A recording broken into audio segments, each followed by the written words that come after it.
Praise the Lord. Hallelujah. Hallelujah. Hallelujah. बोलो यीशु मसीह के नाम की, बोलो यीशु मसीह के नाम की। हालेलुया। अभी एक बार हम हालेलुया इतना लंबा करेंगे, जब तक श्वास नहीं रुकती तब तक बोलेंगे। मैं आपको करके बताता हूं, फिर आप लोग करना। हालेलुया।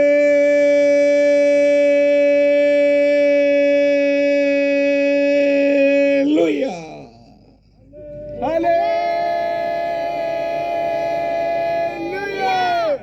मेरे साथ में करेंगे। 1 2 3।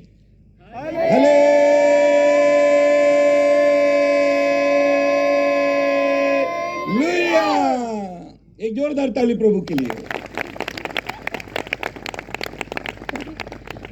कल का संदेश आपको समझ में आया? ओके। क्या विषय था? मराठीत आपण म्हणतो ना, पुढे पाठ मागे सपाट। आज कुछ सीखेंगे और कल क्या सिखाया वो सब सपाट हो गया। वो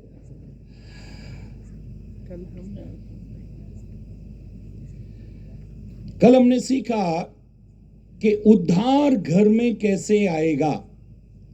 क्या आएगा? उद्धार तारण घर में कैसे आएगा। जब हम यीशु को घर में लाएंगे तो उद्धार हमारे घर में आ जाएगा। तो इस बात याद रखें, उद्धार यीशु के जरिए आएगा। और कल हमने पवित्र ग्रंथ बाइबल से पढ़ा के जक्कई के घर में, एक पापी के घर में कैसे उद्धार आ गया। जितने भी प्रचार हम करते हैं, जहां कहीं भी प्रचार करते हैं, वो प्रचार को किताब में लिख देते हैं। तो आपको वो स्टॉल पर वो किताब मिल जाएगी। आप एक परिवार कम से कम एक बुक जरूर लेना, एक किताब जरूर लेना, ताकि पूरे भारत में कहां कहां क्या प्रचार किया वो किताब में आपको मिल जाएगा। खास तौर से पास्टर लोग वो सारी किताबें ले ले, क्योंकि रेडीमेड प्रचार की किताब है और वो आपको प्रचार करने में बहुत लाभकारी होगी। 2 किताबें 200 रुपए वाली किताब हैं।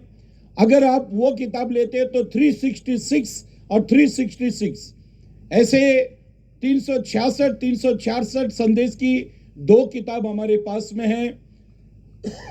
वो किताब भी आप ले सकते हैं। जब आप उन किताबों को लेते हो तो आपको कम से कम 4-5 साल तक सारे संदेश मिल जाते हैं। फिर और हमारे पास में 7-8 किताब और भी हैं। अगर आप उनको भी लेते हो, हर दिन प्रार्थना करने के बाद, जब आप पूरा परिवार इकट्ठे होते हैं, प्रार्थना करने के बाद में, जब आप प्रार्थना करते हो, प्रार्थना करने के बाद में एक संदेश आप जरूर घर में ऊंची आवाज में पढ़ें। जब आप उन संदेशों को पढ़ोगे, आपके घर में सबको प्रभु यीशु की उपस्थिति का अनुभव हो जाएगा। बोलो हालेलुया। मेरा नाम पास्टर अनिल पात्रे है। मेरा जन्म मुंबई के मैं कल्याण में हुआ। 1971 में जब इंडिया पाकिस्तान का युद्ध हो रहा था तब मैं पैदा हुआ। 26 साल का जब मैं हुआ तब मैंने एकमात्र अच्छे सच्चे प्रभु यीशु को अपने जीवन में ग्रहण किया। 24 फरवरी 1995, 24 फरवरी 1995 को मैंने यीशु को अपना मुक्तिदाता के रूप में स्वीकार किया। और आज 27 फरवरी 2024, इतने साल तक प्रभु ने मुझे संभाला और प्रभु की सेवा करने के लिए प्रभु ने मुझे मौका या अवसर दिया। इसके लिए मैं परमेश्वर को बहुत बहुत धन्यवाद देता हूं। आज कन्वेंशन का दूसरा दिन, सभी आयोजकों को मैं दिल से धन्यवाद देता हूं। अच्छी आराधना के लिए मैं दिल से आप लोगों को धन्यवाद देता हूं कि आप लोगों ने मुझे बुलाया या अवसर दिया। मैं आपको बहुत बहुत धन्यवाद देता हूं। प्रभु आपको, आपके परिवार को बहुत बहुत आशीष दे। अपने पड़ोसी को बोलो, खुद को खुदा से जोड़ दो। हाँ, अपने आप को खुदा से जोड़ना है। बोलो, खुद को खुदा से जोड़ दो, बाकी सब खुदा पे छोड़ दो। बोलो, खुद को खुदा से जोड़ दो, बाकी सब खुदा पे छोड़ दो। एक जोरदार ताली प्रभु यीशु के लिए। आइए पवित्र ग्रंथ बाइबल से आज एक वचन को हम मनन करने जा रहे हैं और वो हमको मिलेगा नीति वचन की किताब अध्याय 19, book of Proverbs chapter 19 verse 23। नीति सूत्र 19वां अध्याय आणि 23 वचन। नीति वचन 19 अध्याय पद 23। यहोवा का भय मानने से जीवन बढ़ता है। देखो इस वचन में 3 आशीष है। 3 ब्लेसिंग्स आर गॉडली फियर। अगर हम परमेश्वर का भय डर मानते हैं तो हमारे जीवन में 3 आशीष, 3 बरकत, 3 ब्लेसिंग आती है। और आज रात हम परमेश्वर के भवन में, परमेश्वर की उपस्थिति में, इस खुले आसमान के बीच में, इस कन्वेंशन में हम आज पवित्र ग्रंथ बाइबल से इस बात को सीखने जा रहे हैं कि परमेश्वर का भय मानने से क्या आता है। परमेश्वर का डर जीवन में जरूर आना चाहिए। परमेश्वर से डरना चाहिए। आप परमेश्वर से डरो तो आपको दुनिया में किसी से डरने की जरूरत नहीं। बोलो हालेलुया। हाँ, पढ़ेंगे। यहोवा का भय मानने से जीवन बढ़ता है। ऐसे लिखा है, यहोवा का भय, परमेश्वर का भय मानने से जीवन बढ़ता मैं है। आधा बोलूंगा, आधा आप लोग बोलना। परमेश्वर का भय मानने से, बोलो जोर से, परमेश्वर का भय मानने से जीवन बढ़ता है। जरा ऐसे बोलो जैसे जीवित हो। जीवन बढ़ता है। अगर आप जीवित हो तो बोलना, नहीं तो आप चुपचाप रहना। परमेश्वर का भय मानने से जीवन बढ़ता है। परमेश्वर का भय मानने से जीवन बढ़ता है। हाँ, परमेश्वर का डर मानोगे, परमेश्वर से डरोगे तो आपकी जिंदगी बढ़ जाएगी। परमेश्वर का भय मानने से जीवन बढ़ता है। पहली ब्लेसिंग। क्यों मैं परमेश्वर से डरूं? क्यों मुझे परमेश्वर से डरना चाहिए? देखो दुनिया में डर क्या करता है? जिंदगी को खत्म करता है।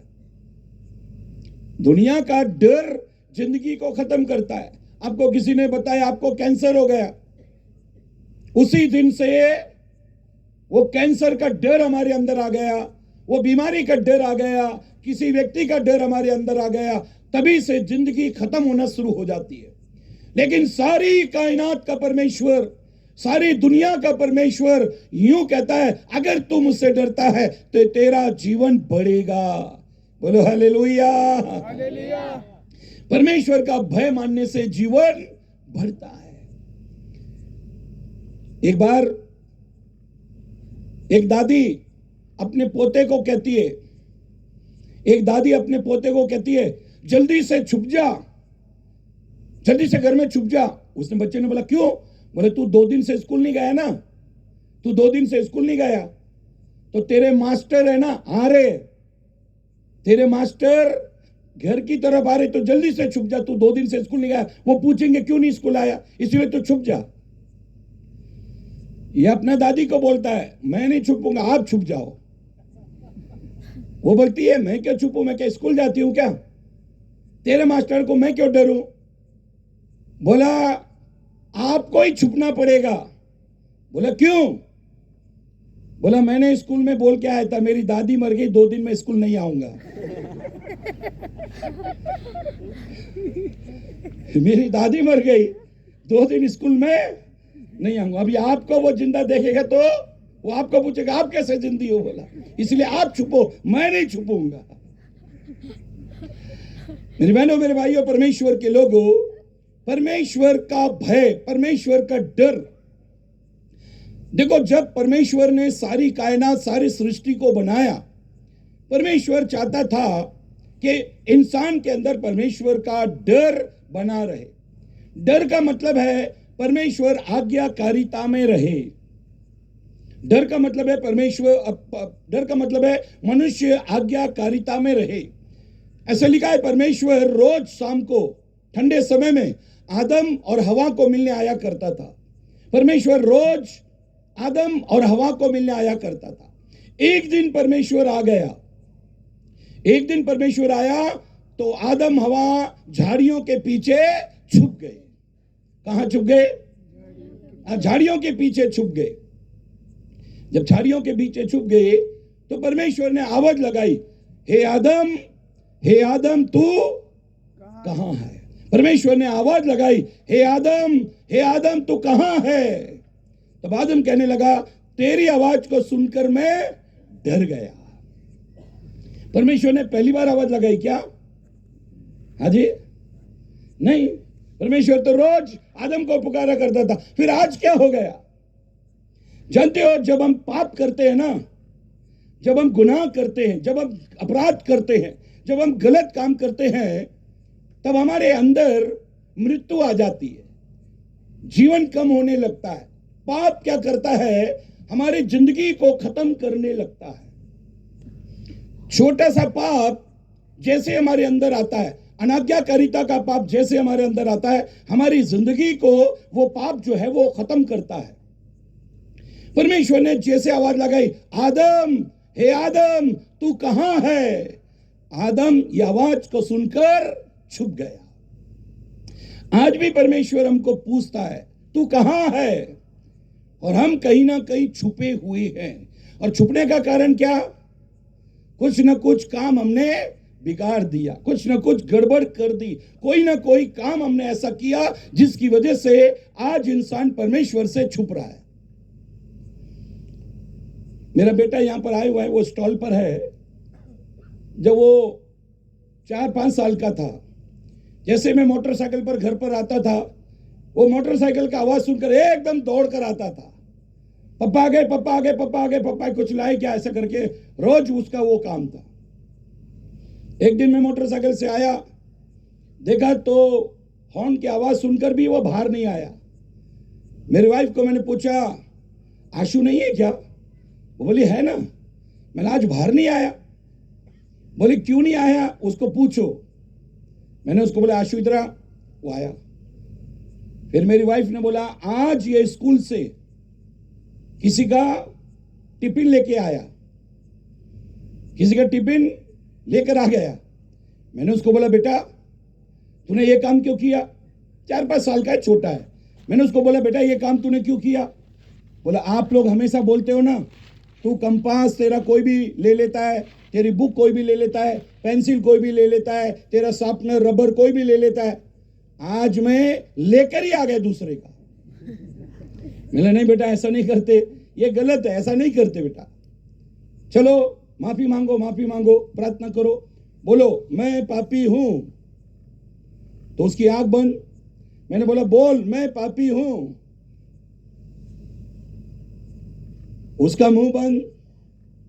अभी 3-4 साल का बच्चा अपने पाप को मानने को तैयार नहीं। हम तो 30-40 साल के, हम कैसे मानेंगे?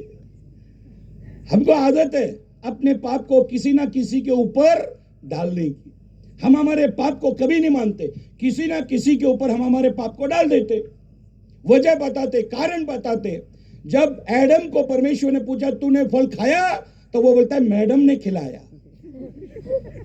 एडम मानने को तैयार नहीं। एडम बोलता है ये मैडम है ना, इसने खिलाया, और ये मैडम है ना मुझे तूने दी है, मैंने मांगी नहीं। तूने तो मुझे भारी नींद में डाल दिया, बेहोश कर दिया, मुझे मालूम ही नहीं। इसने मुझे वो फल खिला दिया। मनुष्य के अंदर से परमेश्वर का भय कब निकल गया? जब उसने अनाज्ञाकारिता को किया, जब आज्ञा को नहीं माना। मेरी बहनों, मेरे भाइयों, परमेश्वर के लोगों, आज का विषय है परमेश्वर का भय मानने से जीवन बढ़ता है। तब परमेश्वर ने आदम को कहा, क्या मैंने तुझसे नहीं कहा था जिस दिन तू इस फल को खाएगा उसी दिन तू मरेगा? फल खाने के कारण, अनाज्ञाकारिता करने के कारण मृत्यु इंसान के जीवन में आ गई। मौत जीवन को हटाकर अपना स्थान, जीवन का स्थान मौत ने ले लिया।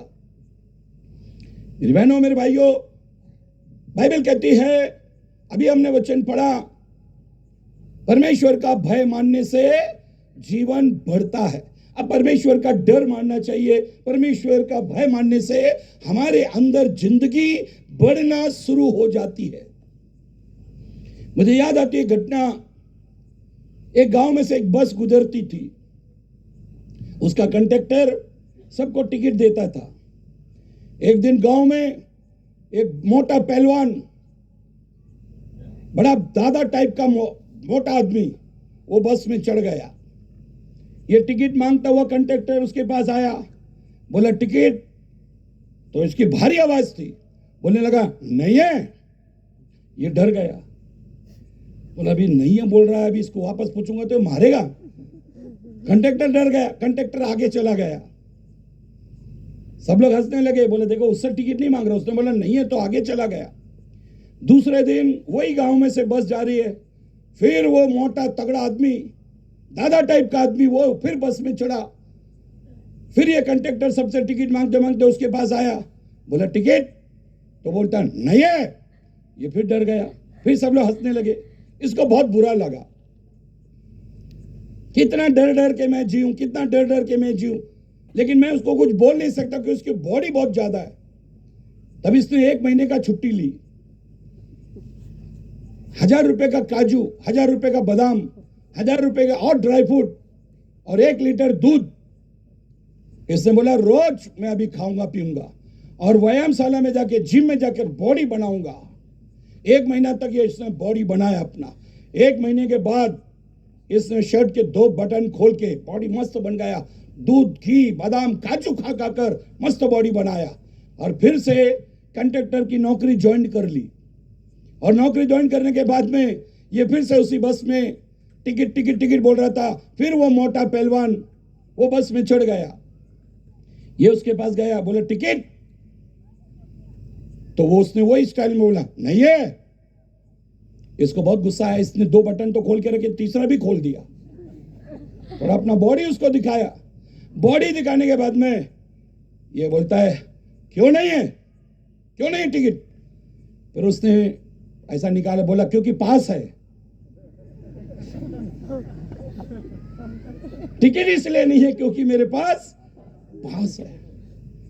ये बोलता काजू, बादाम, दूध, घी, व्यायामशाला, 1 महीने का छुट्टी, सब वाया गेले, सब बेकार हो गया। कभी कभी हम किसी का डर निकालने के लिए क्या क्या करते हैं, कितनी योजनाएं बनाते हैं, घर में क्या क्या लगा देते हैं, कोई आना नहीं चाहिए। डोंगर कोणावर झाकत नाही, सूर्य कोणावर वाकत नाही। डोंगर कोणावर झाकत नाही, सूर्य कोणावर वाकत नाही।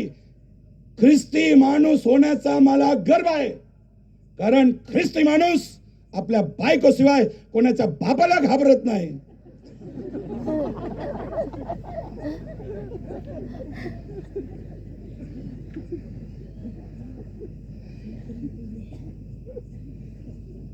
इंसान के अंदर जब डर आया, इंसान के अंदर जब भय आ गया,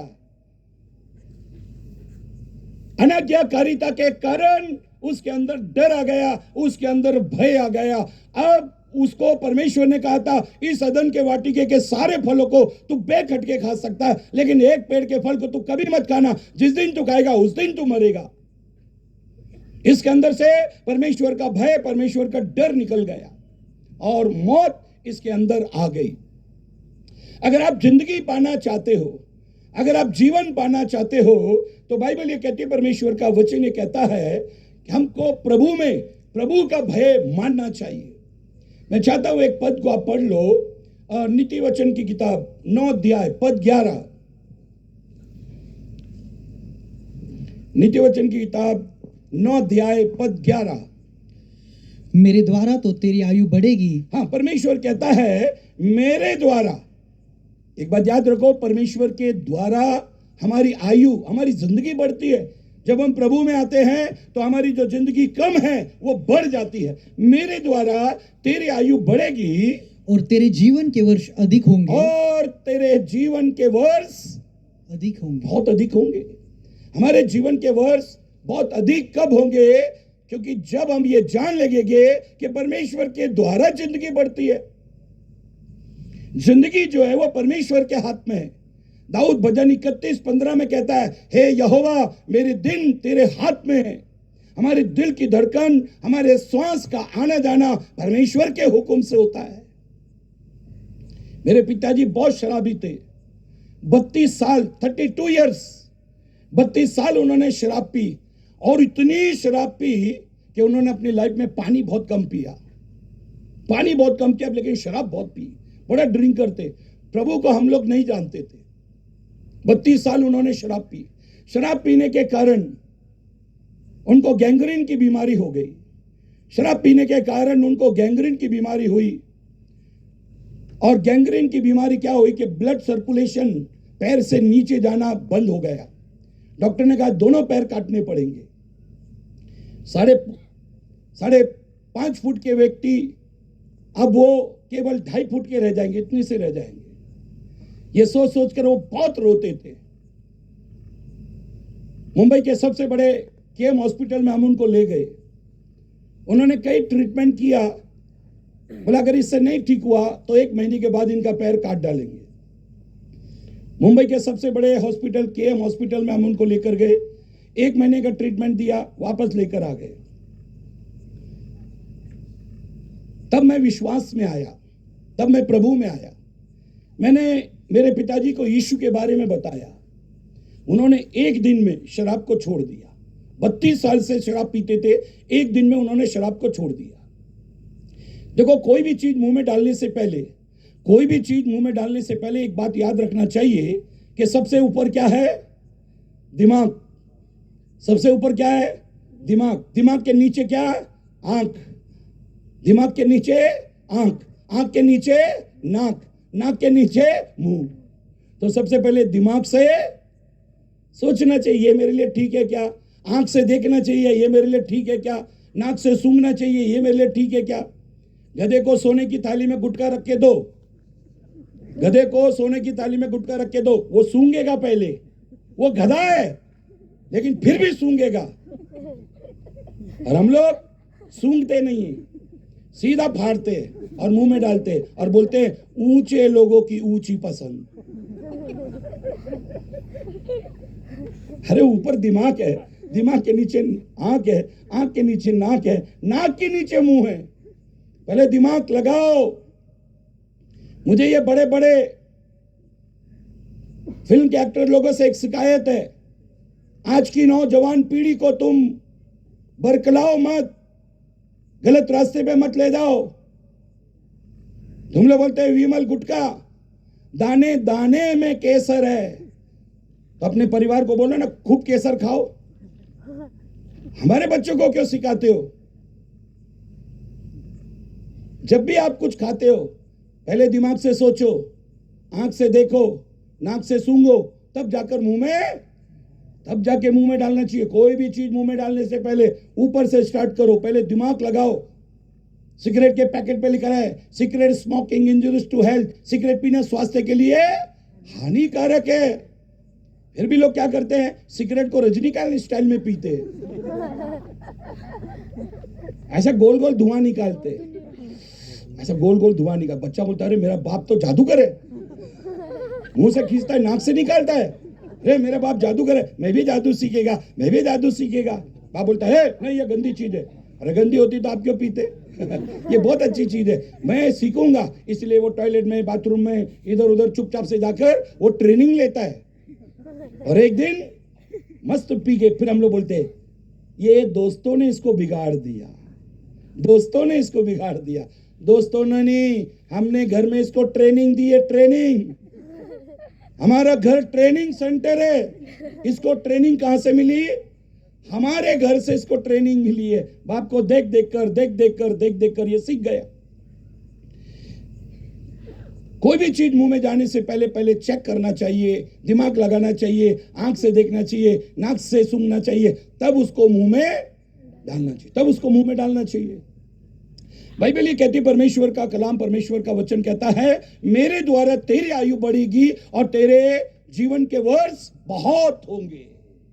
मेरी बहनों, मेरे भाइयों, परमेश्वर के लोगों, हमारी जिंदगी को परमेश्वर का काम है बढ़ाने का, लेकिन बढ़ाने से पहले वो बोलता तू मेरा भय मार, मेरा डर मान। हम परमेश्वर से डरना चाहिए। देखो परमेश्वर का डर क्या है। एक चोर चोरी करने जाता था, एक चोर चोरी करने जाता था, हर हफ्ते वो पकड़ा जाता था, पुलिस उसको पकड़ लेती थी। एक दिन उसने सोचा क्यों ना मेरे बच्चे को साथ में लेके जाऊं। वो अपने बच्चे को, 5-6 साल का बच्चा है, उसको साथ लेकर गया और कहने लगा देख मैं ये बंगले के अंदर जा रहा हूं, मैं ये बंगले के अंदर चोरी करने जा रहा हूं, अगर कोई देख रहा है तो तू ये सीटी ले, इसको जोर से बजाना, ये सीटी को जोर से बजाना, ऐसे करके बजाना तो मैं समझ जाऊंगा कोई देख रहा है तो मैं भाग के आ जाऊंगा। बच्चे ने बोला ठीक है।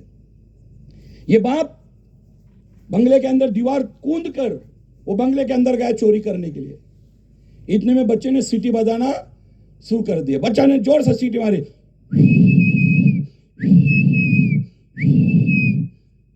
जैसा सीटी मारा ये बाप फटाफट गमंग के भाई दीवार पे चढ़ा, इधर से कूद कर आया और रोड पर आकर देखता, इधर देखता कोई नहीं है, इधर देखता कोई नहीं है, इधर देखता कोई नहीं है, ये बाजू देखा कोई नहीं, इधर भी कोई नहीं है। मेरे बच्चे को एक मारने लगा, बोला मैंने तेरे को बोला था कोई देखेगा तो सीटी बजाना, कोई देखेगा तो सीटी बजाना, तू इधर सीटी से खेल रहा है। उसने बोला कोई देख रहा है इसलिए मैंने सीटी बजाया। बच्चे ने बोला कोई देख रहा है इसलिए मैंने सीटी बजाया। तो बोलता कौन है, इधर तो कोई नहीं दिख रहा, चारों तरफ कोई नहीं है।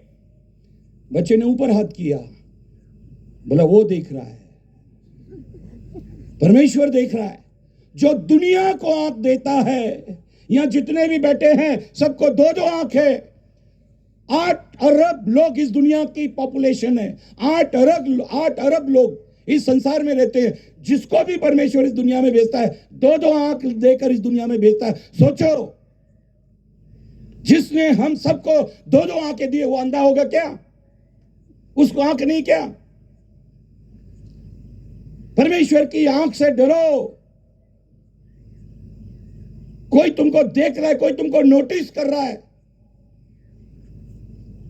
मलाकी 3:16 में लिखा है परमेश्वर के भय मानने वाले जब आपस में बात करते तो यहोवा कान लगाकर उनकी सुनता है। जब हम चलते हैं वो हमारे पग पग को देखता है, उसकी आंखें हम पर सदा लगी हुई हैं। मेरी बहनों मेरे भाइयों, इंसान ने सीसीटीवी कैमरा बनाया। सीसीटीवी कैमरा इंसान की हरकतों को कैच करता है। इस सीसीटीवी कैमरे से भी बढ़कर परमेश्वर की नजर है, उससे कोई बच सकता नहीं। देखो भजन 139:12 पद पढ़ो। भजन 139 Psalms 139 verse 12।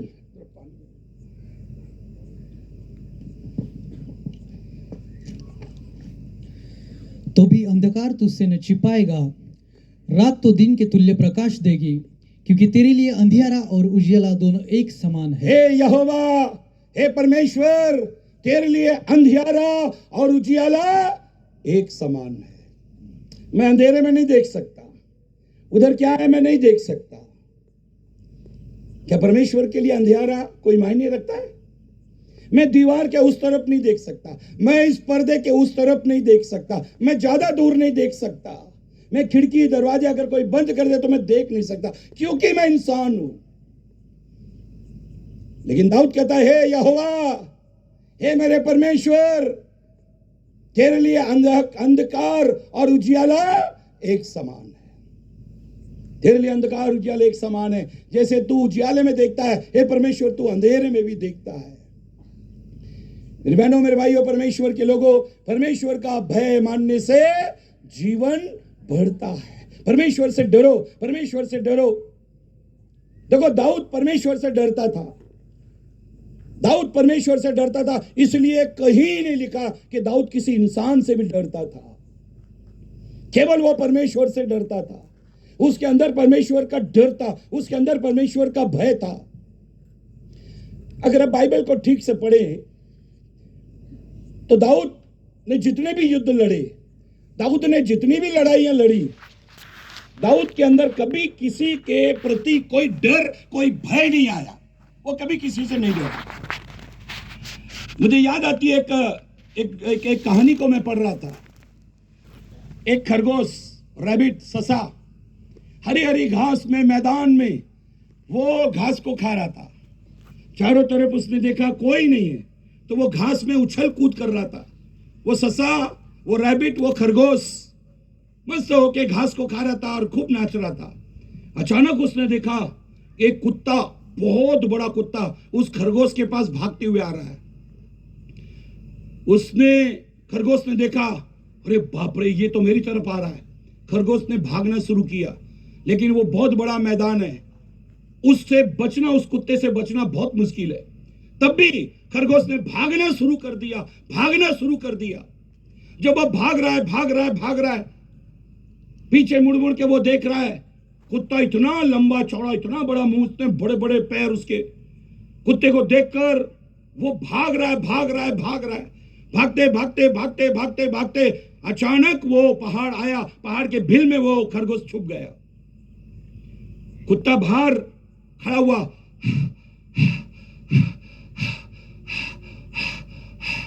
कर रहा, ये क्या यार, मैं इसको पकड़ नहीं सका। 5 मिनट के बाद वो खरगोश उस भील में से अपनी मुंडी निकाल के बाहर देखता है, तो देखा कि एक कुत्ता बाहर खड़ा हुआ है। उस खरगोश ने उस कुत्ते को तरफ देखा और मुस्कुराया। कुत्ते को बहुत गुस्सा आया, लेकिन अभी कुछ कर नहीं सकता, वो भील के अंदर है। ये खरगोश मुस्कुराया, उसको देखकर मुस्कुराया।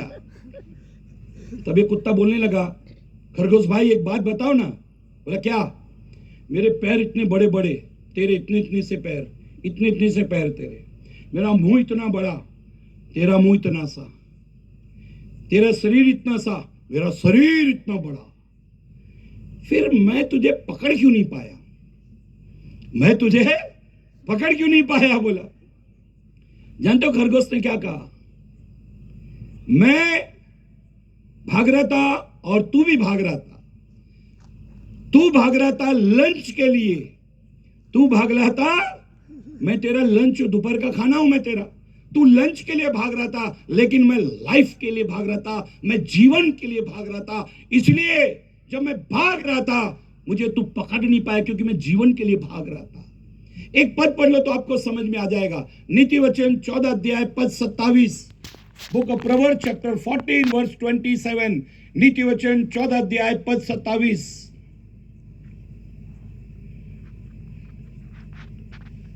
हाँ, यहोवा का भय मानना जीवन का सोता है, यहोवा का भय मानना जीवन का सोता है, और उसके द्वारा लोग मृत्यु के फंदों से बच जाते हैं। और उसके द्वारा लोग मृत्यु के फंदे से बच जाते हैं। मृत्यु, मौत आज हर इंसान के ऊपर है। करोड़पति, अरबपति, ज्ञानी, विज्ञानी, डॉक्टर, वैद्य, फेलिसुपर, बड़े बड़े बिजनेसमैन, बड़े बड़े नेता, बड़े बड़े अधिकारियों के ऊपर मौत का साया है। सब लोग मौत को डरते हैं, सब लोग मृत्यु से डरते हैं। लेकिन बाइबल कहती है, जो प्रभु में भागता है, जो प्रभु के पास आता है। यीशु ने कहा, मैं मार्ग हूं, मैं सत्य हूं, मैं जीवन हूं, बिना मेरे कोई स्वर्ग में पिता के पास नहीं पहुंच सकता। यीशु ने कहा, मैं जीवन हूं। यीशु ने कहा, पुनरुत्थान और जीवन मैं हूं। मेरी बहनों, मेरे भाइयों, परमेश्वर के लोगों, पवित्र ग्रंथ बाइबल में भी हमने पढ़ा, जो प्रभु में दौड़ता है, जो प्रभु में चलता है, जो प्रभु में रहता है, वो जीवन का सोता, जीवन की आशीष पाता है। इसलिए बाइबल में 3 ब्लेसिंग लिखी है। और फिर से नीति वचन 19 अध्याय 23 पद में आएंगे। नीति वचन 19 अध्याय पद 23। हाँ, यहोवा का भय मानने से जीवन बढ़ता है। ऐसे पहली बात हमने पढ़ा, यहोवा का भय मानने से जीवन बढ़ता है, और उसका भय मानने वाला ठिकाना पाकर सुखी रहता है। उसका भय मानने वाला ठिकाना पाकर सुखी रहता है। बाइबल में लिखा है, उसका भय मानने वाला ठिकाना पाकर सुखी रहता है। जानते हो, परमेश्वर का डर मानने से हमारे जीवन में सुख आता है, हम सुख से रहते हैं। परमेश्वर का भय मानने से हम ठिकाना पाते हैं और सुख से रहते हैं। हमारे घर में हम सुख से रहने पाएंगे अगर हम परमेश्वर का डर मानते हैं, अगर हम परमेश्वर का भय मानते हैं। बाइबल में भजन 128 अगर आप पद पढ़ते हैं, भजन 128 पहला पद, तो लिखा है यहोवा का भय मानने वाला परिवार, परमेश्वर से डरने वाला परिवार, तू अपनी कमाई को निश्चय खाने पाएगा, तू सुख से रहेगा। जो परमेश्वर का भय मानते हैं, तू अपनी कमाई को निश्चय खा नहीं पाएगा और तू सुख से रहेगा। आज अपनी कमाई हम खा नहीं पाते और हम सुख से रह नहीं पाते। सुख से रहने के लिए परमेश्वर से डरना बहुत जरूरी है, परमेश्वर का भय मानने वाला परिवार होना चाहिए। जब हम परमेश्वर से डरते हैं तो हमारे घर में सुख आता है, सुख। आजकल घरों में सुख नहीं है, आजकल घरों में, परिवारों में सुख नहीं है। वो सुख की तलाश में, वो सुख को ढूंढ रहे हैं, लेकिन उनके घरों में, उनके परिवार में सुख नहीं है। बाइबल में, पवित्र ग्रंथ बाइबल में ऐसा लिखा है, अगर आप प्रेरितों के काम 10 अध्याय पढ़ते हैं तो ऐसे लिखा है कि वहां कुरनेलुस नाम का एक परिवार था। कुरनेलुस विश्वासी नहीं है, लेकिन वो परमेश्वर से डरता था। कुरनेलुस विश्वासी नहीं है, लेकिन वो परमेश्वर से डरता था, वो अन्य जाति था, वो परमेश्वर का भय मानता था। और ऐसे लिखा है कि उसके परिवार में स्वर्गदूत आते थे। कौन आता था? जोर से बोलो, कौन आता था? स्वर्गदूत आते थे। हमारे घरों में भूत आते, उसके घर में दूत आते थे, हमारे घर में भूत आते। एक औरत मुझे बोलने लगी, पाळक साहेब, आमचा घरी आहे ना, ते घुंगरूचा आवाज येतो रात्री, छम छम छम छम छम। रात्रीच्या वेळेस आमच्या घरी घुंगरूचा आवाज येतोय। हमारे घर में रात को घुंगरू की आवाज आती है। भाषा साहब, हम क्या करें? उनको पूछा, रात को सोते समय क्या करके सोते हो? बोला कुछ नहीं, टीवी देखते हैं, सावधान इंडिया, क्राइम पेट्रोल, वो आएगी, आहट, ये देखकर हम सो जाते। अभी तुम क्राइम पेट्रोल देखोगे, सावधान इंडिया देखोगे, तो भूत नहीं तो क्या दूत तुम्हारे घर में आएंगे। तुम जो देखकर सोते हो वही तो तुम्हारे घर में आएगा। तुम जो सोचकर सोते हो, जो देखकर सोते हो, वही तुम्हारे जीवन में, तुम्हारे घर में आएगा। आज परिवार में सुख नहीं है, आज परिवार में शांति नहीं है, आज परिवार में लड़ाई झगड़े मारपीट है। बाइबल कहती है यदि घर को परमेश्वर ना बनाए तो बनाने वाले का परिश्रम व्यर्थ है। आज हर घर में फर्नीचर है, बंगला है, हर चीज उनके घर में, लेकिन उनके घर में सुख नहीं है। और बाइबल कहती है यहोवा का भय मानने वाला ठिकाना पाकर सुख से रहेगा। अगर आप अपने घर में सुख चाहते हो, अगर आप अपने घर में सुख चाहते हो, तो बाइबल ये कहती है, परमेश्वर का कलाम ये कहता है, पढ़ेंगे अय्यूब की किताब पहला अध्याय 8 पद, अय्यूब की किताब पहला अध्याय पद 8।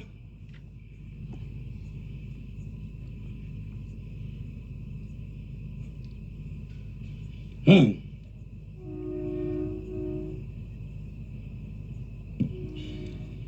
तब शूई बिल्दल से कहा, तू कब तक ऐसी ऐसी बातें करता रहेगा और तेरे मुंह की बातें कब तक प्रचंड वायु सी रहेंगी।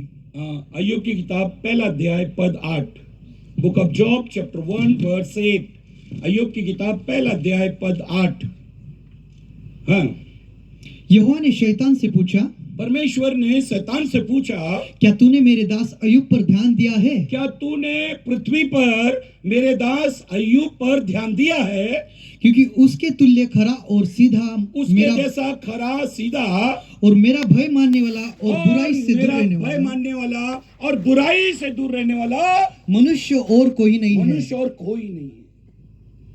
जानते हो, जब अय्यूब परमेश्वर का भय मान रहा था, तो ऐसे लिखा है ऊंच प्रदेश में सबसे धनवान व्यक्ति वो था। उसके भेड़ बकरी जानवर पशु दास दासियां बहुत सारे थे। वो परमेश्वर का भय मानता था, परमेश्वर से डरता था। आप परमेश्वर से डरो, बाकी के सब लोग को प्रभु देख लेगा।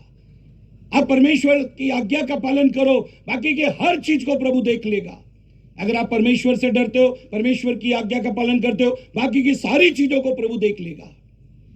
और इसलिए परमेश्वर ने शैतान को कहा अय्यूब मेरा डर मानता है, अय्यूब मेरा भय मानता है, इसलिए उसके घर में, उसके परिवार में सुख है। आज क्या होता है, पत्नी पति को डरा रही है, पति पत्नी को डरा रहा है, माँ बाप बच्चों को डरा रहे, बच्चे माँ बाप को डरा रहे, सब एक दूसरे को डरा रहे, लेकिन कोई भी एक दूसरे से डरता नहीं। एक नई नई बहू घर में आई, जैसे शादी होके घर में आई, सास उसको बोलती है, ए सुन ले, इधर ज्यादा नाटक करना नहीं, ये तेरा मायके नहीं है, ये तेरी माँ का घर नहीं है, इधर रहना है तो मेरी सुनना पड़ेगा तेरे को, ये तेरा मायके नहीं, ये तेरी ससुराल है।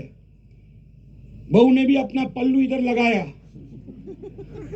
बोले तू भी सुन ले, ये तेरा भी मायके नहीं है, ये तेरा भी मायके नहीं, ये तेरी भी ससुराल है, तू भी इसको अपना मायके मत समझना, बोला अपनी ससुराल समझना। तू भी इधर शादी होकर आई है, मैं भी इधर शादी होकर आई हूं, दोनों शांति से रहेंगे, नहीं तो एक मयान में दो तलवार रह नहीं सकती है, बोला दोनों लड़ रहे हैं।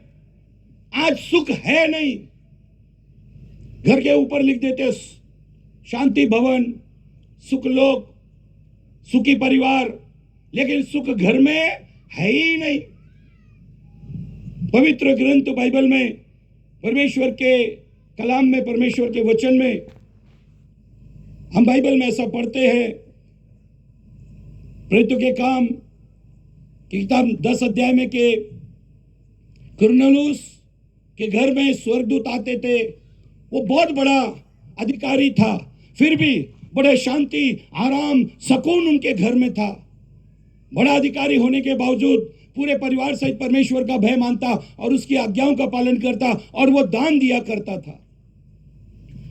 बाइबल में लिखा है, तू ठिकाना पाकर सुख से रहेगा। अगर हम परमेश्वर का भय मानते हैं तो हम ठिकाना पाकर सुख से रहेंगे, हम आशीषित रहेंगे।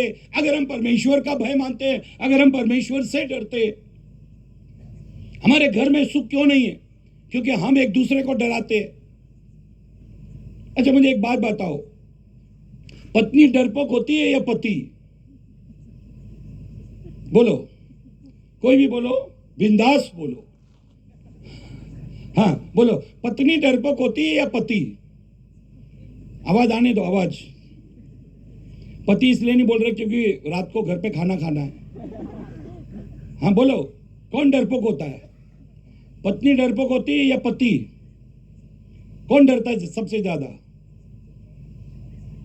हाँ जी, एक आवाज तो आनी चाहिए भाई, इतने लोग हैं। बोले पति डरता है या पत्नी? हाँ सब लोग बोले पत्नी डरती है। अरे पत्नियां बोल रही है कि हम लोग ज्यादा डरपोक। लेकिन अभी ध्यान से सुनो, जब शादी होती है, जब शादी होती है, अभी आप लोग की शादी हुई, आप लोग की शादी, जितने यहाँ पति बैठे हुए उनकी शादी हुई, तो जब आप पत्नी के घर गए तो कितने लोग गए? जब आप पत्नी को लेने गए, बारात लेकर गए, तो कितने लोग गए?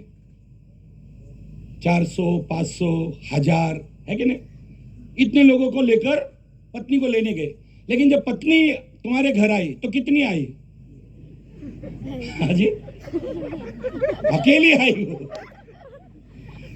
पत्नी ने बोला किधर चलने का है?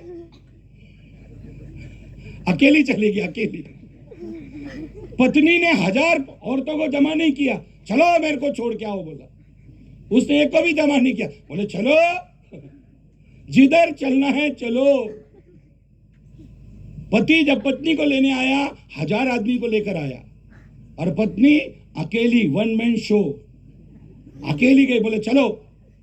अभी शादी से पहले पति का घर कहलाता था, जिस दिन इसने एंट्री की तो ये घर वाली हो गई, अभी इसका घर हो गया, अभी प्रॉपर्टी पे पूरा कब्जा। तो आप कैसे बोल सकते कि पत्नी डरपोक है? सबसे ज्यादा डरपोक कौन है? पति सबसे ज्यादा डरपोक है, क्योंकि पूरा कब्जा। आप कभी भी अपने दोस्त के घर पर जाओ और बोलना, अरे भाई जरा 1000 रुपए की मदद करेगा क्या? इतने में अंदर से आवाज आएगी, आओ आयका ना, इकड़े या जरा। तो समझ जाना मिलने वाला, क्योंकि होम मिनिस्टर ने अंदर बुला लिया है। अभी कुछ मिलने वाला नहीं, क्योंकि होम मिनिस्टर ने अंदर बुलाया, अब कुछ नहीं मिलने वाला। पत्नी, आदमी इतना सीधा है, खाना खाते समय अगर उसको भाजी पसंद नहीं आ रही, पत्नी के हाथ की भाजी पसंद नहीं आ रही, तो इतना डरपोक होता है, बोल नहीं सकता कि आज बेकार भाजी बना। बोलेगा नहीं, सीधा बोलेगा अचार है क्या। बोल नहीं सकता कि ये भाजी खराब बनाई है, बोले सीधा बोलेगा अचार है क्या घर, अचार है अचार। बोल नहीं सकता कि भाजी में दम नहीं है। इसलिए बहनों, जब भी आपका पति अचार मांगे तो समझ जाना कि भाजी में कोई दम नहीं है, इसलिए ये अचार मांग रहा है। आज भाजी ठीक नहीं है। एक आदमी क्रिकेट मैच देख रहा है और दाल रोटी खा रहा है, खाते खाते बोला क्या खाना बनाती है, दाल में कोई स्वाद नहीं है, नमक नहीं, कुछ नहीं, फीकी फीकी लग रही है। पत्नी आके बोलती है दाल से खाओ तो सही, बाजू में पानी रखा है, तुम वो रोटी तोड़ते हो पानी से खा रहे हो। वो दाल में डालते ही नहीं है बोला, वो टीवी को क्रिकेट मैच को देख रहे बोला। फिर उसने देखा बाजू में गिलास रखा है, वो रोटी तोड़ता है गिलास में डाल के खा रहा है। बाइबल कहती है, परमेश्वर का कलाम कहता है, उसका भय मानने वाला ठिकाना पाकर सुख से रहेगा। पहली ब्लेसिंग, जो यहोवा का भय मानता है वो अपने जीवन को बढ़ाता है। यहोवा का भय मानने से जीवन बढ़ता है। आपकी जिंदगी परमेश्वर का भय मानने से आएगी। जब आप परमेश्वर का भय मानोगे आपकी जिंदगी बढ़ जाएगी। एक लड़का नखून खाता था, ऐसा नखून को खाता था, उसको एक योगासन में भेज दिया, योगा जिधर सिखाते उधर भेज दिया, बोला उधर सिखाओ, ये नखून खाना छोड़ देगा। बहुत हाथ के नखून खाता था, बोला उधर भेज दो, ये नखून खाना छोड़ देगा। बोला ठीक है। 10 दिन का वो योगा का वो क्लास था, वो सीख कर आया। उसके दोस्त ने पूछा कैसा रहा वो, उसने वो हाथ का नखून खाना छोड़ दिया क्या? बोला यार सब उल्टा हो गया। बोला क्या? उन लोग ने ऐसा योगा सिखाया इसको, अब ये पैर के भी खाता है। ये सब गड़बड़ हो गया, इसको ऐसा हो गया कि अब ये पैर भी इतना फ्लेक्सिबल बॉडी बना दिया, अब ये पैर के भी खाने लग गया, सब उल्टा हो गया। बोला परमेश्वर का भय मानने से जीवन बढ़ता है। यहोवा का भय मानने से इंसान ठिकाना पाकर सुखी रहता है। एक पद को पढ़ लो, भजन संहिता 25, 12 और 13, स्तोत्र संहिता 25 अध्याय 12 आणि 13। वो कौन है जो यहोवा का भय मानता है? वो कौन है जो परमेश्वर से डरता है? यहोवा उसकी मार्ग पर जिससे वो प्रसन्न होता है यहोवा चलाएगा। उस मार्ग पर जिससे वो खुश होता है, हाँ, उसे चलाएगा, उसे चलाएगा। वो कुशल से टिका रहेगा, वो कुशल से टिका रहेगा, और उसका वंश पृथ्वी का अधिकारी होगा। उसका वंश पृथ्वी का अधिकारी होगा। यहोवा के भेद को वही जानते हैं। बाइबल ये कहती है उसका वंश पृथ्वी का अधिकारी होगा। मेरी बहनों मेरे भाइयों पवित्र लोगों, बाइबल ये कहती है, परमेश्वर का कलाम कहता है उसका वंश जो परमेश्वर का भय मानता है पृथ्वी का अधिकारी होगा। परमेश्वर ने ये पृथ्वी हमें अधिकार के लिए दी है। जो लोग परमेश्वर के भय में चलते हैं, डर में चलते हैं, वो लोग इस पृथ्वी पर अधिकार रखेंगे। इसलिए बाइबल ये कहती है, परमेश्वर का कलाम कहता है, परमेश्वर का भय मानने वाला ठिकाना पाकर सुखी रहेगा। बाइबल ये कहती है, परमेश्वर का कलाम कहता है, हर इंसान इस पृथ्वी पर, इस संसार में वो ठिकाना पाकर सुखी रहे। इसलिए परमेश्वर हर इंसान को एक ठिकाना देता है, एक घर देता है। हमारे घर में सुख आ जाए, शांति आ जाए, आनंद आ जाए, सुकून आ जाए, इसके लिए बहुत जरूरी है कि हम परमेश्वर का भय माने। बाइबल में ऐसा लिखा है, एक बार यीशु मसीह एक गांव में गए, वहां पर 2 बहनें थी। एक बहन जिसका नाम मार्था है, उसने अपने घर में यीशु को बुलाया। बुलाने के बाद में वो किचन में चली गई और खाना बनाने लगी। दूसरी बहन, बड़ी बहन जिसका नाम मरियम है, वो यीशु के चरणों में बैठ गई और वचन सुनने लगी। काम करने वाली बहन जिसका नाम मार्था है, वो काम करते करते करते थक गई और आकर यीशु से कहने लगी, मेरी बहन जो आपके चरणों में बैठी है उसको बोलो मेरे साथ में काम में हाथ बटाए। मैं काम करते करते थक गई हूं। प्रभु यीशु ने कहा, हे मार्था, तू बहुत सारी बातों की चिंता करती है और घबराती है। देखो, यीशु घर में है, यीशु को बुलाकर लेकर आई है, यीशु को बुलाकर लेकर आई, यीशु घर में भी है, लेकिन फिर भी उसके अंदर क्या है? घबराहट, चिंता। अगर आपके घर में यीशु है, अगर आपके जिंदगी में यीशु है, तो चिंता और घबराहट क्यों? आपके जीवन में प्रभु है तो घबराहट क्यों? बाइबल में ऐसा लिखा है, एक व्यक्ति दौड़ता हुआ यीशु के पास आया, घुटने टेक दिए और यीशु से कहने लगा, हे उत्तम गुरु, अनंत जीवन का अधिकारी होने के लिए मैं क्या करूं? मैं स्वर्ग राज्य में जाना चाहता हूं, उसके लिए मैं क्या करूं? यीशु ने उसको कहा, क्या तू आज्ञाओं को मानता है? उसने कहा, लड़कपन से। तब यीशु ने उसकी तरफ देखा और उसको प्रेम किया और उसको कहा, जा, जो कुछ तेरा है उसे बेच दे और कंगालों को बांट दे, तुझे स्वर्ग में धन मिल जाएगा, मेरे पीछे हो ले। ऐसा लिखा है, यीशु की ये बात सुनकर उसके चेहरे पर उदासी छा गई और वो शोक करता हुआ चला गया। आज कई लोग यीशु के पास रहने से भी शोक करते हैं, यीशु में रहने के बाद भी दुखी है, उनके अंदर घबराहट है। मार्था के घर में यीशु है, मार्था के घर में यीशु है, फिर भी वो घबरा रही है, वो दुखी है, वो परेशान है, वो चिंतित है। क्या जैसी हालत आपकी है? क्या आपने एकमात्र अच्छे सच्चे परमेश्वर यीशु को अपने मुंह से मुक्तिदाता के रूप में स्वीकार किया, बपतिस्मा लिया, पापों की क्षमा हो गई, फिर भी आपके घर में जीवन में घबराहट, दर्द, परेशानी, चिंता, बीमारी, कर्ज, श्राप ये है, तो कारण क्या है? यीशु ने कहा, तू बहुत बातों की चिंता करती है और घबराती है। देख, मरियम ने जिस उत्तम भाग को चुना है वो उससे छीना नहीं जाएगा। आपसे आपकी शांति, आपका सुकून किसने छीन लिया? आपका आनंद किसने छीन लिया? परमेश्वर ने जो आपको दिया वो किसने छीन लिया आपसे? यीशु ने कहा, मरियम ने एक उत्तम भाग को चुना है जो उससे कोई छीन नहीं सकता। यह व्यक्ति जो शोक करता हुआ चला गया, यीशु ने कहा, स्वर्ग में तुझे धन मिल जाएगा, तू मेरे पीछे हो ले। तब यीशु ने कहा, जहां तेरा धन है वहां तेरा मन है। आज प्रभु में कोई नहीं है।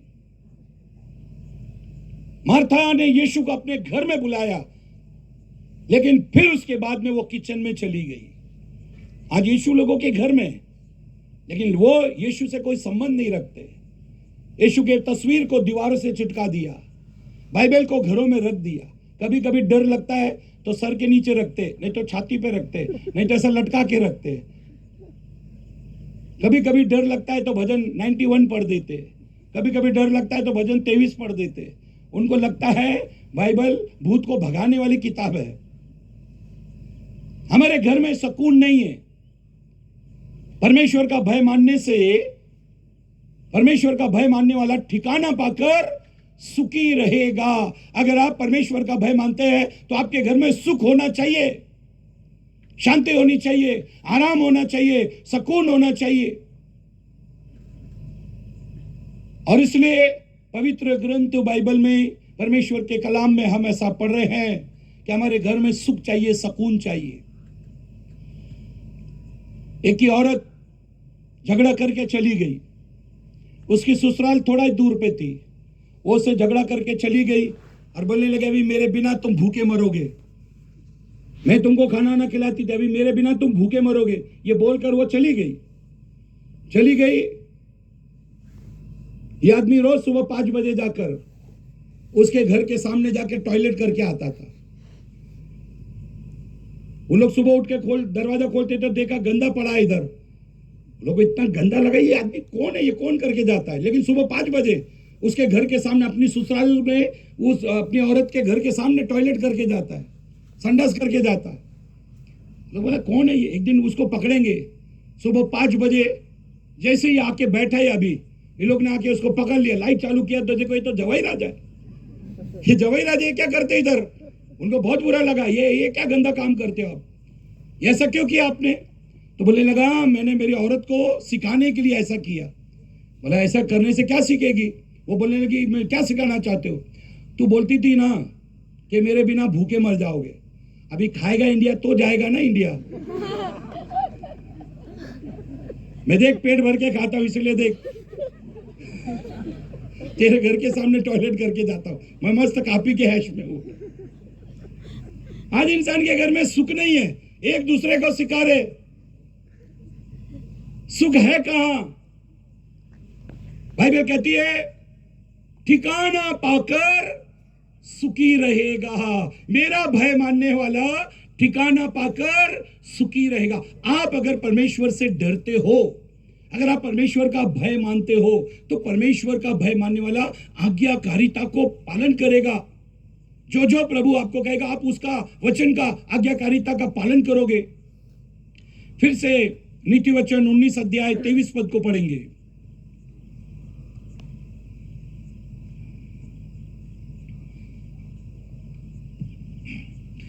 यहोवा का भय मानने से जीवन बढ़ता है, यहोवा का भय मानने से जीवन बढ़ता है, जीवन बढ़ता है, और उसका भय मानने वाला ठिकाना पाकर सुखी रहता है, और उसका भय मानने वाला ठिकाना पाकर सुखी रहता है, सुखी रहता है, उस पर विपत्ति नहीं पड़ने की, और उस पर विपत्ति नहीं पड़ने की। जो परमेश्वर का भय मानता है उस पर कोई विपत्ति नहीं पड़ती। पहली बात, परमेश्वर का भय मानने से जीवन बढ़ता है।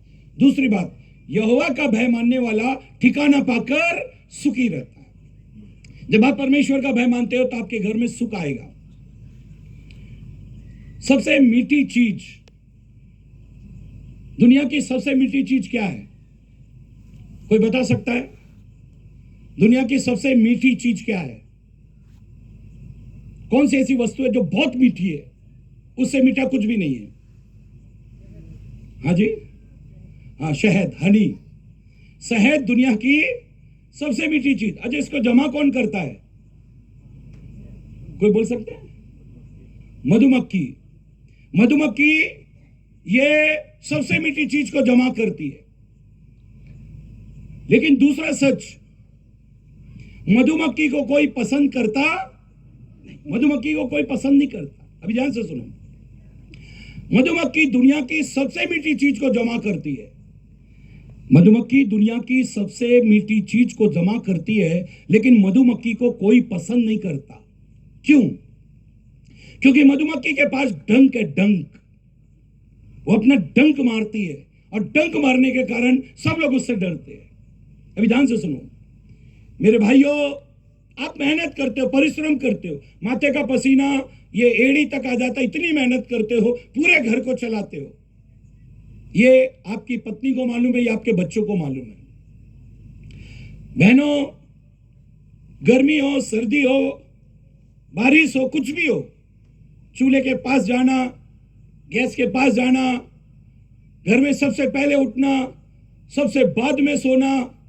अगर पति पत्नी दोनों काम करते हैं खेत में, तो पति जब आएंगे वापस, सबसे पहले पति हाथ मुंह धोकर खाट पे लेट जाएगा, आज मैं बहुत थक गया। लेकिन पत्नी नहीं लेटती। पत्नी सीधा जाके किचन में चूल्हा खाना वाना बनाती, भाजी का काट करेगी, रोटी बनाएगी, आग के सामने बैठ जाती है। आप बहुत अच्छी हो, बहुत परिश्रम करती हो बहनों, आप बहुत मेहनती हो, सबसे पहले सुबह उठती हो, सबसे आखिरी में आप सोती हो। लेकिन घर में सुख क्यों नहीं है? बच्चे अच्छे पढ़ते हैं, लेकिन घर में सुख क्यों नहीं है? जानते क्यों नहीं है? क्योंकि हर दिन आप बहुत मेहनती हो, आपकी वजह से घर चल रहा है, पति की वजह से, पत्नी की वजह से घर चल रहा है। लेकिन ये डंक मारने की आदत है ना, ये बहुत डेंजर है, इसलिए कोई पसंद नहीं करता। भाइयों, कभी भी अपनी पत्नी को ताना मत मारना, कभी भी अपनी पत्नी पर दोष मत लगाना, ताना कभी मत मारना। बहनों, आप कभी भी ये मत बोलना मैं पूरा दिन काम करती हूं, पूरा दिन काम करती हूं। क्योंकि एक बार क्या हुआ, एक पति काम से आया और पत्नी ने दरवाजा खोला, बोला आज मैं बहुत थक गया। पत्नी बोलती है तुम थक गए तो क्या मैं आराम कर रही थी? उसने बोला मैंने ऐसे बोला नहीं। बोलने का मतलब क्या है? तुमने क्या बोला? मैं थक गई, मैं थक गया, आज बहुत काम था, मैं थक गया। तो मैं क्या आराम करती हूँ? मैं क्या पलंग पे सोती हूँ क्या? फिर पत्नी बोलने लगी ये जो घर है ना, मेरे बाप ने लेके तुमको दिया, तुम्हारी औकात नहीं घर खरीदने की। फिर पत्नी बोलती है ये टीवी, ये फ्रिज, ये सौकेज, ये फर्नीचर, ये सोफा, ये घर में एक एक बर्तन मेरे बाप ने लेके दिया, ये नौकरी भी मेरे बाप ने तुमको लेके दी, ये घर की एक एक चीज मेरे बाप की है। वो बोला मैंने ऐसे बोला ही नहीं, मैंने सिर्फ इतना बोला मैं आज बहुत थक गया। क्यों बोला? डर गया। लड़ते लड़ते सो गए। अचानक रात को 2 बजे चोर आ गया घर में। चोर आया, खड़खड़ खड़खड़ होने लगी। पत्नी ने अपने पति को उठाया, सुनो हो ऐका उठा लवकर उठा। काय झालं? अहो उठा ना, उठा जल्दी उठो, घरात चोर घुसलाय, उठा जल्दी, घर में चोर आ गया। तो ये बोलता तो मैं क्या करूं? अरे ये सब लेके गए तो लेके जाने दो, मेरे बाप का थोड़ी, ये तो तेरे बाप का है। ये जो कुछ भी है वो मेरे बाप का नहीं है, ये तो अभी तूने बोला ना तेरे बाप का, तो तेरे बाप को फोन कर। और ये चद्दर लेकर, ये जो डंक मारने की आदत है ना, ये बंद कर दो। कभी भी पत्नी को डंक, पति को नहीं मारते ना, पति को पत्नी को डंक मारना चाहिए, ये बंद करना चाहिए। कौन सबसे ज्यादा मेहनत कर रहा है वो सबको मालूम है। खाना हमारे पास ऐसे नहीं आ गया, उड़ते उड़ते नहीं आया, लेकिन इसको बनाया गया है। ये बर्तन, ये सब कुछ साफ पत्नी ने किया, ये धुले हुए कपड़े पत्नी ने तैयार किए, ये घर साफ सफाई पत्नी ने किया है, ये घर में जो कुछ आता है पति की मेहनत की वजह से आता है। दोनों मिलकर मेहनत करते, लेकिन डंक मारते ना, इससे घर का सुख खत्म हो जाता है। कभी भी पति पत्नी को एक दूसरे के ऊपर आरोप नहीं लगाना चाहिए।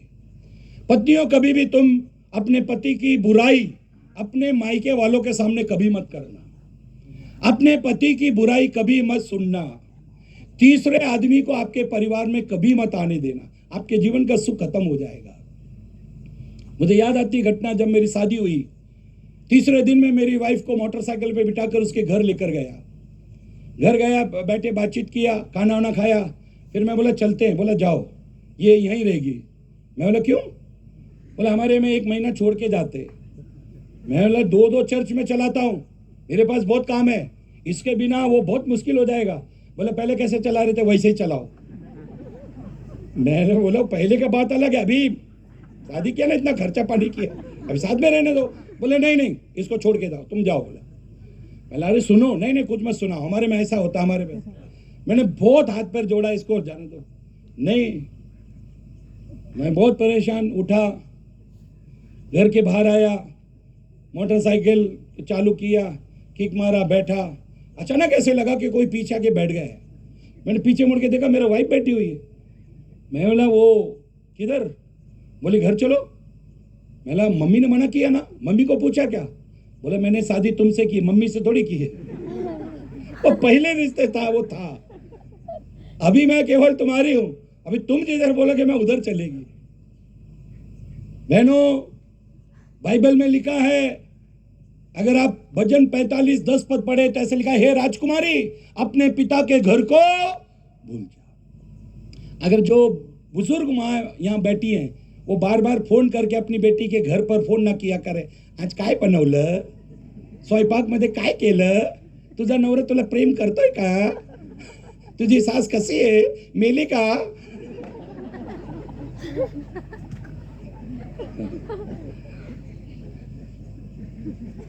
वो सुख खत्म हो जाएगा।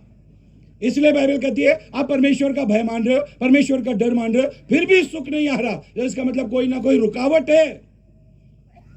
बाइबल में लिखा है परमेश्वर का भय मानने से जीवन बढ़ता है, यहोवा का भय मानने वाला ठिकाना पाकर सुखी रहता है, और यहोवा का भय मानने पर घर में विपत्ति नहीं आती। अभी घर में विपत्ति नहीं आनी चाहिए। आखिरी बात बता के मैं समाप्त कर रहा हूं। तीसरी बात है, घर पर विपत्ति नहीं आएगी। सबसे पहले इंश्योरेंस वालों से दूर रहो। किससे दूर रहो? हाँ, ये इंश्योरेंस वाले हैं ना, फोकट का जो पैसा है ना वो प्रभु की सेवा के लिए दो। लेकिन आजकल क्या इंश्योरेंस वाले पहले लेके जा रहे हैं, लाओ ईएमआई दो, लाओ इतना पैसा दो, लाओ ईएमआई दो, इतना पैसा भरो। मेरी तो समझ में नहीं आता, इंश्योरेंस वाले घर में आते, पति पत्नी को बिठाते और बोलते वहिनी यांचा इन्शुरन्स करून ठेवा। आजकाल काय भरोसा नाही आहे, माणूस कधी पण जातोय। अब वो क्या करता है मालूम, ये पति को ही मारने की सोचता है। और पति इतना सीधा रहता है, देखो कभी भी पहला पति मरने का सोचता है। हमेशा देखा होगा आपने, पति एक ही बात कहता है, मेरे मरने के बाद तेरा क्या होगा, मेरे मरने के बाद तेरा क्या होगा। कभी सुना पत्नी ने ऐसा बोला, मेरे मरने के बाद तुम्हारा क्या होगा? वो कभी नहीं बोलती, वो यही बोलती, तुम्हारे मरने के बाद मेरा क्या होगा। वो भी उसी को मारती है, वो भी खुद मरता है। हर आदमी खुद मरता है, कभी औरत को नहीं मारता। इंश्योरेंस वाला बैठकर बोलता है, देखो अगर ये मर गए तो वही नहीं, तुम्हारा क्या होगा, भाभी तुम्हारा क्या होगा, बहन तुम्हारा क्या होगा, इसलिए तुम इनका इंश्योरेंस करो। देखो अगर ये नेचुरल अपनी मौत मर गए तो तुमको 10 लाख मिलेगा, अगर एक्सीडेंट हो गया तो 50 लाख मिलेगा, अगर एरोप्लेन से मर गए तो 1 करोड़ मिलेगा, ऐसा मिलेगा, ये मिलेगा, वो मिलेगा। और ये इतना बुद्धू आदमी बोलता है पैसा कितना भरना पड़ेगा, अपनी मौत का पैसा भर रहा है।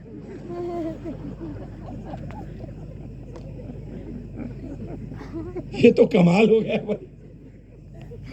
और लोग का नारा क्या है, जीवन के साथ भी जीवन के बाद भी। ये आपको चेक देने के लिए ऊपर जाएंगे, ये लोग ने ट्रेवल एजेंसी, शोर की एजेंसी लेके रखा है, ये आपको चेक ऊपर देने जाएंगे। कोई विपत्ति तेरे ऊपर नहीं आएगी, ये परमेश्वर का वायदा, ये परमेश्वर का वायदा है, कोई विपत्ति तेरे ऊपर नहीं आएगी। बाइबल में ऐसा लिखा है, यीशु ने कहा जो मेरी बात सुनेगा, जो मेरी बात मानेगा, वो अपना घर चट्टान पर बनाएगा, आंधी आएगी, तूफान आएगा, बारिश होगी, उस घर से टकराएगी, लेकिन वो घर नहीं गिरेगा। इसका मतलब है इंश्योरेंस कराने की जरूरत नहीं, हमको प्रभु की बात सुनना है। अगर आप प्रभु की बात सुनते हो, 3 ब्लेसिंग्स आर गॉडली फियर। अगर आप गॉड का, परमेश्वर का भय मानते हो तो बाइबल कहती है आपका जीवन बढ़ेगा, आपके घर में सुख रहेगा और कोई विपत्ति आपके ऊपर नहीं आएगी। विपत्ति को रोकने के लिए आपको प्रभु की सुनना पड़ेगा। यीशु ने कहा जो मेरी बात सुनेगा, जो मेरी बात को मानेगा, वो उस बुद्धिमान इंसान के समान है जो अपना घर चट्टान पर बनाता है। आंधी आई, तूफान आया, मैं बरसा, लेकिन वह घर गिरा नहीं, क्योंकि वो घर चट्टान पर बना था। मेरे बहनों, मेरे भाइयों, हमको प्रभु की सुनना है, हमको यीशु की सुनना है। जो यीशु की सुनेगा, बाइबल कहती है, परमेश्वर का कलाम कहता है, वो ठिकाना पाकर सुख से रहेगा।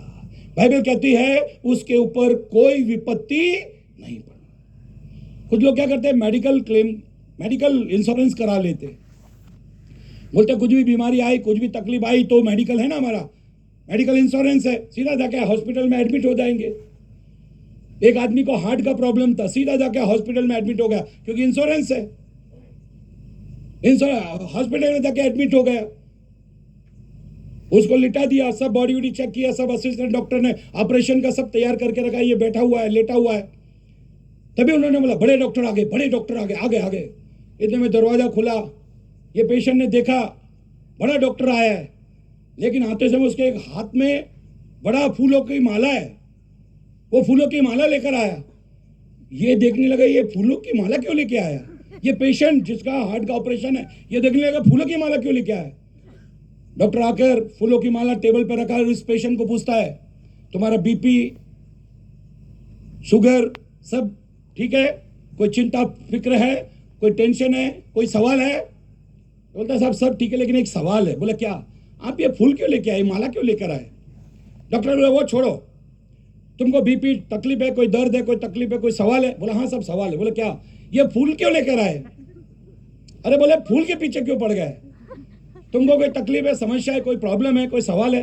बोला हाँ साहब मेरा एक ही सवाल है, ये फूलों की माला क्यों लेकर आए? अरे यार, बोला चलो ठीक है मैं बताता हूँ। ये डॉक्टर बोलने लगा मेरा एक स्वभाव है, मैं जब भी ऑपरेशन करने जाता हूँ एक फूलों की माला लेकर जाता हूँ। बोला क्यों? बोला अगर ऑपरेशन सफल हो गया तो मैं अपने गले में डालता हूँ, बोलता अगर फेल हो गया तो समझ जाओ तो मैं उसके गले में डालता। कोई विपत्ति तुझ पर नहीं पड़ने की।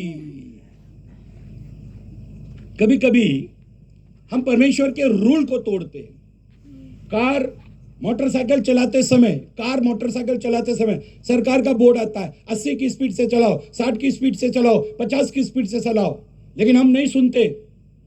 एक बात याद रखो, जब भी हम कहीं जाते हैं ना, स्वर्गदूत हमारे साथ जाता है, परमेश्वर का दूत हमारे साथ रहता है। यह बाइबल की महान सच्चाई है। उद्धार पाने वालों के लिए अदृश्य स्वर्गदूतों का सेवा हमारे लिए होती है। हम जब भी कहीं बाहर जाते हैं, स्वर्गदूत हमारे साथ जाता है। लेकिन कभी कभी एक विश्वासी का एक्सीडेंट हो जाता है, उसकी मौत हो जाती है। इसका कारण क्या है? सामने बोर्ड लगा है 60 की स्पीड से चलाओ, और ये 100 की से चलाना शुरू करता है, तभी स्वर्गदूत उतर जाता है। जा बाबा तुझा, मैं रूल नहीं तोड़ता, मैं कानून नहीं तोड़ता। इधर बोर्ड लगा है 60 की स्पीड से, मतलब 60 की स्पीड से चलो।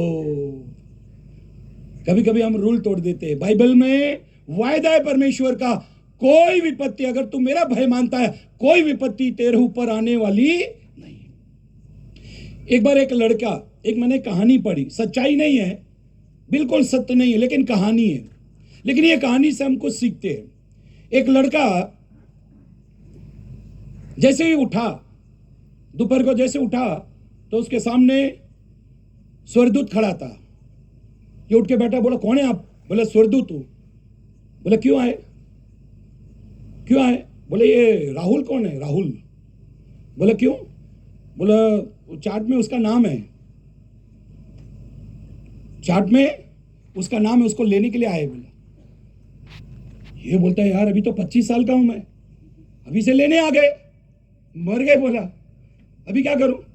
तो ये बोलने लगा साहब आप कहां रहते हो? बोला मैं स्वर्ग रहता है, आज ये राहुल का टाइम पूरा हो गया, इसको लेने के लिए आए। अरे बोला साहब स्वर्ग से आए, थोड़ा इधर घुमाता हूं मैं आपको, चलो KFC चलो, मैकडोनल्ड चलो, थोड़ा बर्गर पिज्जा वगैरह खाओ, कोक पियो, पेप्सी पियो, जरा मजा करो। बोला आओ इधर आओ, बोला मैं आपको खिलाता हूं। ये स्वर्गदूत को लेकर गया, एक पेप्सी मंगाया, पिज्जा मंगाया, बर्गर मंगाया।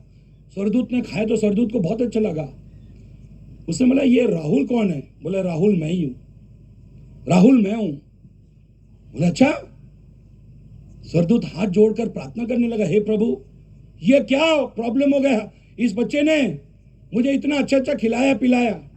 जब ये प्रार्थना कर रहा था, ये लड़के ने क्या किया, वो किताब उससे ले ली, वो किताब ले ली, और सबसे ऊपर देखा तो राहुल का नाम है। इसने वो उधर मिटाकर सबसे नीचे लिख दिया, सबसे नीचे लिख दिया। इसने अपना नाम सबसे ऊपर लिखा था राहुल। हजारों लोगों को लेके जाना है आज, एक दिन में लाखों लोग मरते हैं और प्रभु लेकर जाता है, स्वर्गदूत आते ले जाते। तब इसने देखा इतने सारे लोग, इसने अपना ऊपर से नाम मिटाया और सबसे नीचे लिख दिया। थोड़ा दिमाग लगाया, विपत्ति आई है, तकलीफ आई है, इसने सबसे ऊपर अपना नाम मिटाया वो किताब में से और सबसे नीचे लिख दिया। जैसे स्वर्गदूत ने आंख खोली तो बोला बेटा तूने मेरे को पिज्जा खिलाया, बर्गर खिलाया, कोक पिलाया, तो बहुत अच्छा लड़का है, खैर मैं तुझे थोड़ा और जीने का वो देता हूं, आज मैं सबसे ऊपर वाले को नहीं सबसे नीचे वाले को उठाता हूं, आज सबसे ऊपर वाले को छोड़ देता हूं, सबसे नीचे वाले को उठाता हूं। कभी कभी हमारे जीवन में विपत्ति नहीं आए, तकलीफ नहीं आए, समस्या नहीं आए, उसके लिए हम दिमाग बहुत लगाते हैं। बाइबल कहती है, परमेश्वर का वचन कहता है, परमेश्वर का भय मानने वाला ठिकाना पाकर सुखी रहता है। परमेश्वर का भय मानने वाले पर कोई विपत्ति नहीं पड़ने की। हमारे जीवन में, हमारे परिवार में, हमारी जिंदगी में, हमारे बिजनेस में, हमारे कुटुंब में कोई विपत्ति नहीं आ जाए, कोई तकलीफ नहीं आ जाए, कोई समस्या नहीं आ जाए, उसके लिए पवित्र ग्रंथ बाइबल के अनुसार भजन 91 वर्स 10 एक पद पढ़ेंगे और उसके बाद समाप्त कर देंगे। भजन संहिता 91 verse 10।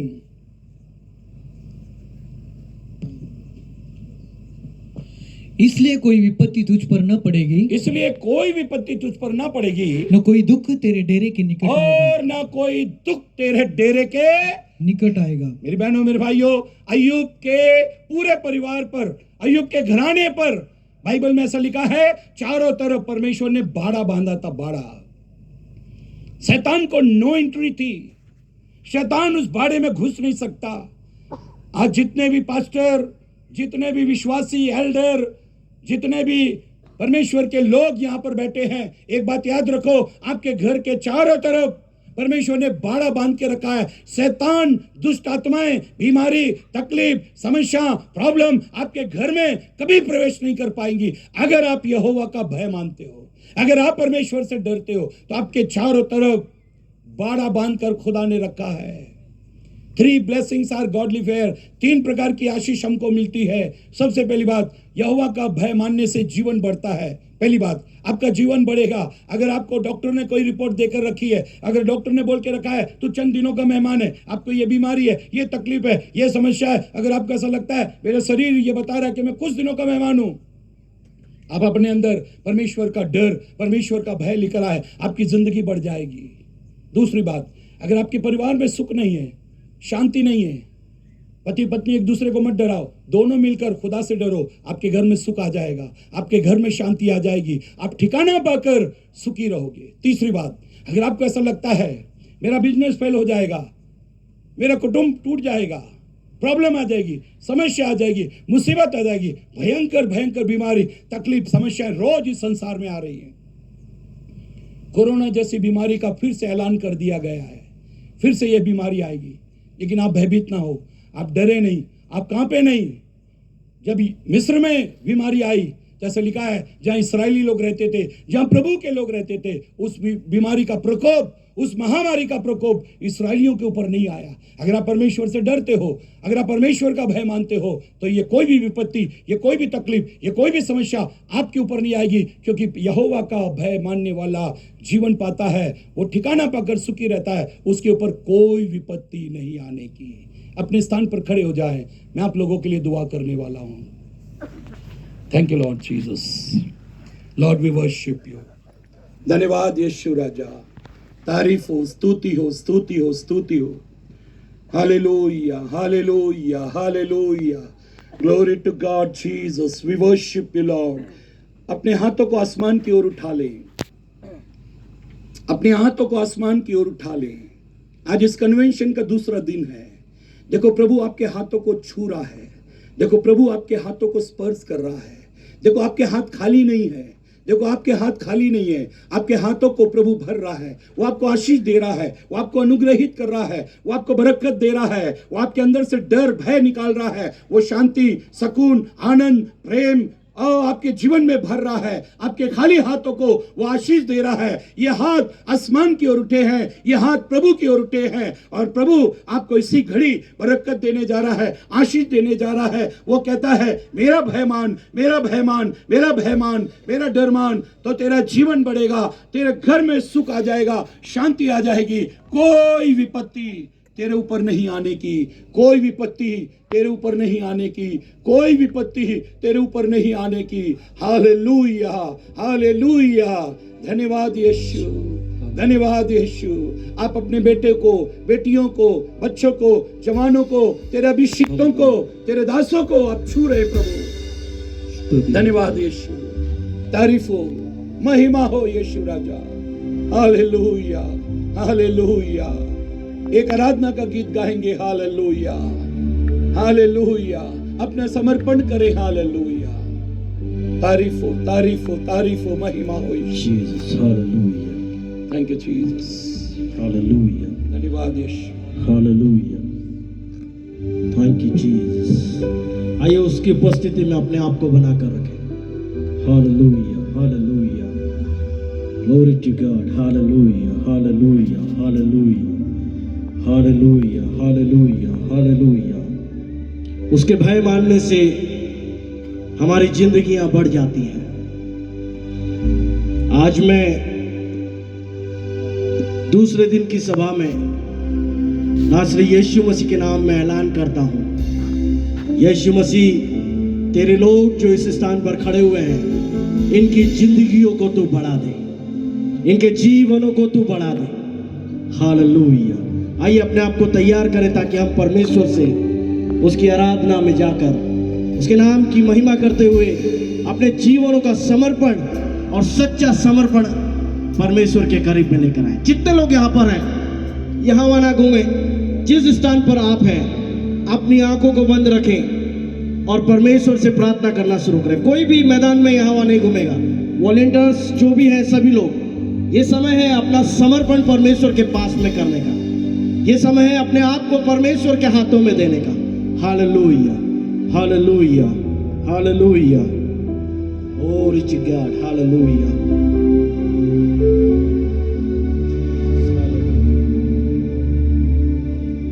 Hallelujah, hallelujah, hallelujah, hallelujah, स्तुति हो खुदा। एक बारिश की तरह, एक अग्नि के समान, या गिर जाए मुझ पे एक चादर के समान।